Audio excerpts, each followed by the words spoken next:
think about it right now. I'm sure it'll probably hit me when the time rolls around. Try not to make too much of a big deal about it right now because we have a game to prepare for, but I'm sure it'll hit me later. What's your best memory? Popping the question at 50.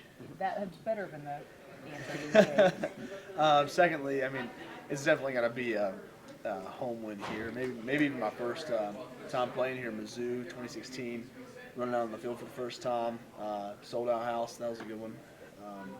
Lots of memories on Mountaineer Field, but a lot of people, fans at least, they see what happens on game day. They see the memories that you make on the game day, winning, things like that. But a lot of the memories that surround football aren't really what happens on the field during those 60 minutes of play. It's about the grind in the offseason, being with your brothers and your teammates. So I think that the primary portion of my memory is going to be from that.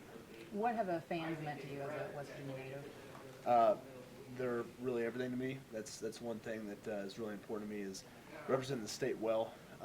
And so I was one of them at one point. I sat in the stands and I wanted to be down there. So for me to fulfill my dream and do that, that's tremendous. So the fans really are everything, and they're no different from me. They have a dream too, and some of them can come down here and still play. And so I think it's really important to me and just as much to them. Reese, I know the coaching staff wasn't around last year, but for the guys that were, the way that Oklahoma State game went down, bad taste in your mouth, motivation for this year, anything like that going on this week? Of course, we have a lot to play for. I mean, think about it. Chance at a bowl, senior night, the way things went down last year, Oklahoma State. Send the seniors out the right way. Why would you not want to play as hard as you can, prepare the best what you can? I mean, we have 2 games left. It's 10 days until that we're guaranteed, and after that, we're not guaranteed anything. Why would you not lay it on the line? What do you know about Hubbard? Seems like he's one of the best backs in the country right now. He's also got a good line to block for him, so you got to give credit where it's due. They're good everywhere. Their quarterback gives them a good dual threat option, so they're going to be a task force this week. We're excited to handle them. So you get excited to play against a guy like that? Absolutely.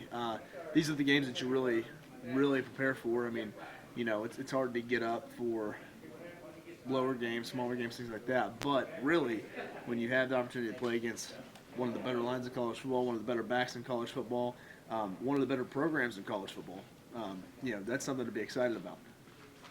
What did you think about moving to 4-man front? That was fun. It was really enjoyable to be out there with everybody. We rotate 3D line guys, so to have almost everybody out there at one time, that was really enjoyable.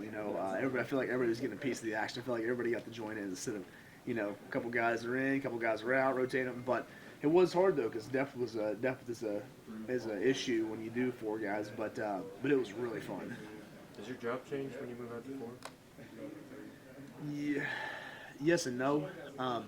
They try not to do so many things where a defensive line body's got to play a bandit or linebacker body, things like that. You don't want to create mismatches, but at the same time, the responsibilities aren't really too different. How much did you think Cooler benefit, especially from the way you guys Look at a played? game he had. Can you believe that? We knew it was coming. Jeff's been a great contributor all year. He's been one of those guys. He's been a really good leader. He stepped up in a lot of good ways. So I just knew it was a matter of time before we had a great game like that. And I'm excited to see what he does and to keep building on it because, man, he's got a great career and a great future ahead of him. Do you know how many snaps you personally played? It was almost 60, or maybe just a little over 60.